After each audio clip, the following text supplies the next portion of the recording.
ফাহিম ভাই, আপনি একমত কিনা যে সাকিবের দুটো সত্তাকে আমরা দেখতে পেয়েছি, সাকিব শুধুই নন্দিত হতে পারতেন?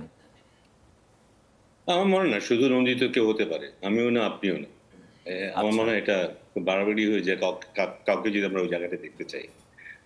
নিন্দিত শব্দটাকে যতটা গুরুত্ব দিয়ে বলা হচ্ছে বা যেভাবে বলা হচ্ছে, আমিও তার সাথে মোটেও একমত নই।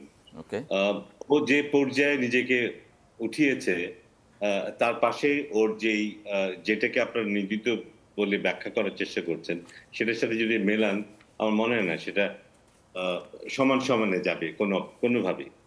আহ, ওকে আমার মনে হয় সবসময় একটা কন্ট্রোভার্সিয়াল ফিগার করে রাখার একটা চেষ্টা অনেক জায়গা থেকে হয়েছে, কিন্তু এটা আমি বলছি না যে কখনোই কোনো কিছু করেনি যেটা দৃষ্টিকটু ছিল না, এমন কোনো কিছু করেনি তা নয়, কিন্তু যতটুকু করেছে তার চাইতে অনেক বেশি বোধহয় ওকে নিয়ে আসা হয়েছে সামনে।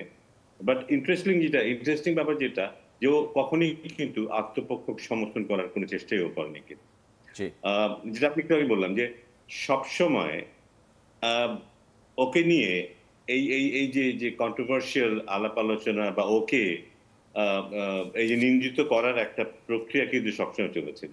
কেউ হয়তো ওকে ওকে নন্দিত দেখতে চেয়েছে, কেউ নিন্দিত দেখতে চেয়েছে, এবং যে যে যেভাবেই সেটা দেখতে চেয়েছে সেভাবেই সেটা সেটা সেটা আমরা দেখতে পেয়েছি, সবার চোখের সামনে এসেছে। তো আমার মনে হয় যে আমরা যেভাবে জিনিসটাকে একটা হোল হিসেবে যে আহ, নিন্দিত শব্দটা ব্যবহার করি, এবং এটা কিন্তু দিনের পর দিন, মাসের পর মাস, বছরের পর বছর করতে করতে করতে করতে একটা স্টাবলিশ ফ্যাক্টে রূপান্তরিত হয়েছে। কার কিন্তু আমি স্বার্থে কে মোটেই করেছে আপনার কি মনে হয়? যে এটা একটু যদি বলেন যে কেন কেন হ্যাঁ, এটা সাকিবকে, এটা বোধহয় কেন সাকিবকে এটা বোধহয় নিন্দিত চরিত্র করা হবে? আহ, করা হবে কারণ ও আপনাকে হয়তো ইন্টারভিউ দিবে না। আপনি ওর কাছে ওকে। একটা ইন্টারভিউ চাইবেন, ও আপনাকে ইন্টারভিউ দিবে না। আচ্ছা। সে বলতে পারে যে আমাকে ইন্টারভিউ দিতে গেলে আপনাকে 1 লাখ টাকা দিতে হবে, হুম হুম। ওইটা বলতে পারে আপনাকে।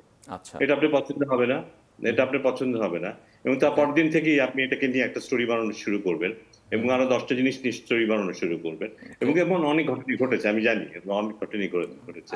আমি So, আপনার সাথে পার্শিয়ালি একমত হই। আরেকটা প্রশ্ন, কিন্তু তার বিরুদ্ধে যেসব অভিযোগ, না রাজনীতিটাকে আমি পর। আমি না, এটা আমি বলিনি যে কখনোই সে এমন কিছু করেনি, ওকে। জানিয়ে জানিয়ে সমালোচনা হতে পারে না এমন নয়। ওকে। কিন্তু এক এক পেশে তাকে যেভাবে নিন্দিত শব্দটা তার তার ব্যাপারে যে উচ্চারিত হচ্ছে, এটা কিন্তু আমার মনে হয় না এটা ঠিক।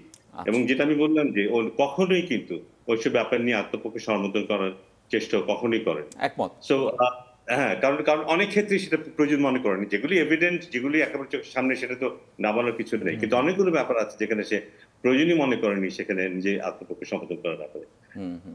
বাট আমি আবারও বলবো, কিন্তু নিশ্চয়ই কিছু কিছু আছে যেটা যেটা যে দৃষ্টিকটু ছিল। বাট আমার মনে হয় যে অ্যাজ এ হোল আমরা অনেক বেশি ব্যাপারটাকে ওখানে নিয়ে গেছে, এবং এটা একটা স্টাবলিশড ফ্যাক্ট হিসেবে দাঁড়িয়ে গেছে।